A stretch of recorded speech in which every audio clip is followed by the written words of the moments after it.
The way in which we're approaching community medicine here is through teaching of a process.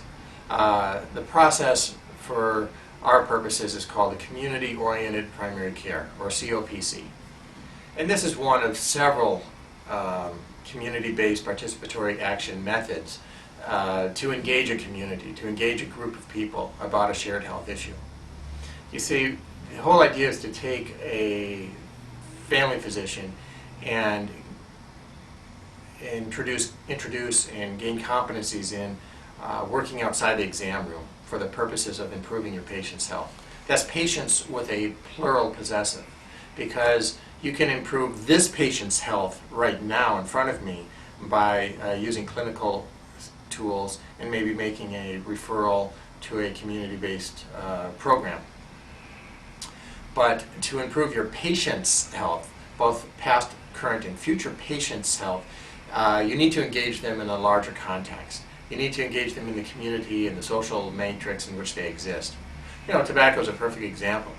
How often do we have a patient in front of us and they're struggling with tobacco? And as we assess their willingness to change, we work with them to get them off tobacco through a number of modalities. We can prescribe medication, we can do cognitive behavioral therapy, we can refer them to different community-based groups. However, if you want to get a neighborhood to stop smoking, you can't do that. You can't prescribe nicotine patches to everybody, obviously. So how do you do it? You have to do social marketing, you have to do introduction of different belief systems so that they don't pick up the tobacco habit to begin with. You have to raise taxes so that those that are smoking find it now noxious and unaffordable, so they stop. You have to play different strategies to get parents to recognize that smoking in the presence of their children is unhealthy and therefore not a good, responsible parental thing to do. So you work in different ways. And that's what we're teaching here, is understanding how to define a population. That's our first step. Secondly, how to work with them to get a sense of what their shared health problems are. Because quite frankly, it's no stretch for you and I to be working with a group of people and to know immediately what their health problems are. We're trained from day one as doctors to see that. This room of people, I can tell right away. They're hobbling around on canes, so their problem is osteoporosis. This group of people, I can tell right away. They're in a GED program, so their health issue and health risk is under attainment of higher education. This group of people, I can tell right away, they're drug addicts because they smell of alcohol and they're acting in an odd way. You know, so we can tell. Obesity is another example that, you know, you don't even have to talk to somebody and you say, okay, they're obese, that's a health problem, I'm going to work with them on that. One of the things that we need to do and be very careful of as physicians is not to interject our own health priorities upon our patients. Rather, we need to solicit, continuously solicit, what are your health priorities as a group of people? What is your neighborhood struggling with? And how might I help you with that? Because unless they are physically or emotionally, mentally behind the problem and perceive it as a problem, a health issue that they want to deal with and put forth, they're not going to buy into your program. You know, I talked about the readiness to change model that we apply to tobacco cessation, but it's the same for any other problem.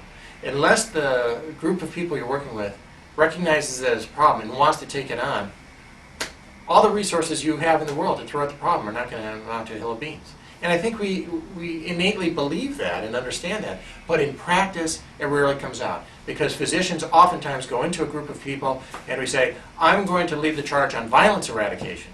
And by the time we're done in a certain few years here, violence in this community is going to drop. And we're all going to be better for it. And nobody's going to argue with you. Of course, we all want less violence in our lives. Even though it might not be the most important thing for me, I'm not going to say no to it.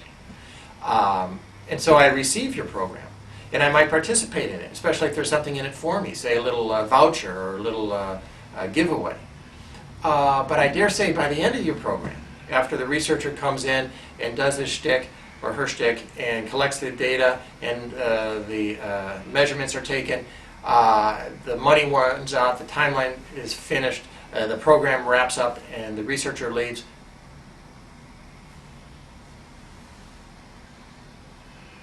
the issues rise again because they were never a neighborhood priority to begin with.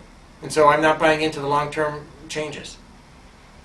Fun while it lasted, but like a sweet dessert, ultimately empty. So what we need to do as researchers and community-minded physicians that hope to improve the patient's health that we work with is ask and listen. And golly, we're not taught that at all as physicians. We're taught to be team leader, to be the medical expert, to be giving orders. Physically, we are told to do that, right? And so rarely are we told just to sit and listen and ask questions and follow. But that's really what has to happen. And so that's the second part, is getting that shared health priority. And sometimes, quite frankly, neighborhoods don't know.